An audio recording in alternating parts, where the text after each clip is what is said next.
Hello everyone, मैं doctor Nikhil Charde, orthopaedic limb reconstruction and laser surgeon.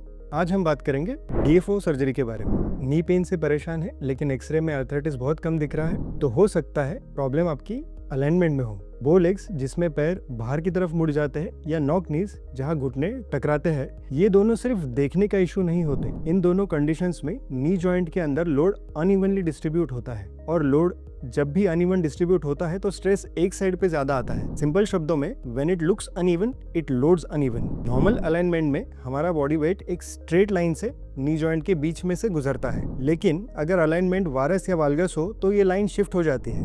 वारस deformity में wait अंदर की तरफ ज्यादा पड़ता है, जिससे मिडियल कार्टिलेज ज्यादा घिस जाता है। वाल्गस डिफॉर्मिटी में लोड बाहर की तरफ ज्यादा जाता है और लैटरल कार्टिलेज वेयर ऑफ होता है। इस अनइवन प्रेशर के वजह से स्वेलिंग और धीरे धीरे अर्ली आर्थराइटिस डेवलप हो जाता है, यानी जॉइंट के एक साइड का पोर्शन पहले खराब होने लगता है जबकि दूसरा पार्ट बिल्कुल ठीक रहता है। ऐसे केसेस में डिस्टल फीमर ऑस्टियोटोमी एक एक्सीलेंट सर्जिकल ऑप्शन है। ये एक प्रिसाइज जॉइंट प्रिजर्विंग सर्जरी है जिसमें फीमर का लोअर पार्ट का एंगल करेक्ट किया जाता है। सर्जन बोन के अंदर एक प्लांट कट बनाते हैं। कंट्रोल्ड वे में बोन को एडजस्ट करके अलाइनमेंट सुधारा जाता है। एक इम्प्लांट जनरली प्लेट और स्क्रूज के फॉर्म में करेक्शन को स्टेबल रखता है। इस प्रोसेस में जॉइंट को रिप्लेस नहीं किया जाता बल्कि अपने नेचुरल जॉइंट को प्रिजर्व किया जाता है। रिजल्ट होता है even load distribution, reduced pain और better walking pattern. Distal femur osteotomy से बेनिफिट्स उन्हीं पेशेंट को सबसे ज्यादा मिलता है जिनके नी के एक साइड में पेन है, एक्सरे में लिमिटेड कार्टिलेज लॉस है और जिनके लेग्स विजिबली बेंट है,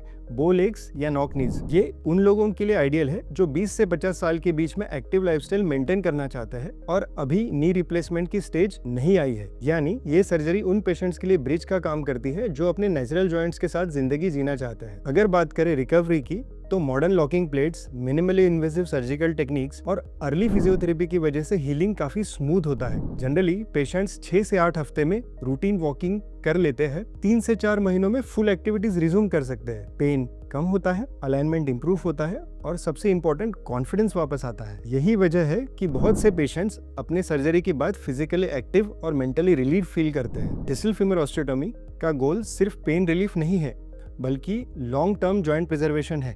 करेक्ट अलाइनमेंट से जॉइंट पर लोड इवनली बनता है जिससे कार्टिलेज का फर्दर वियर स्लो हो जाता है और कॉस्मेटिक बेनिफिट भी मिलता है। लेग्स नेचुरली स्ट्रेट लगते हैं, पोस्चर इंप्रूव होता है और पेशेंट्स दूसरों के सामने कॉन्फिडेंटली वॉक कर सकते हैं। तो अगर आपको लगता है कि नी पेन सिर्फ आर्थराइटिस का सिग्नल है तो अलाइनमेंट चेक करना बहुत जरूरी है।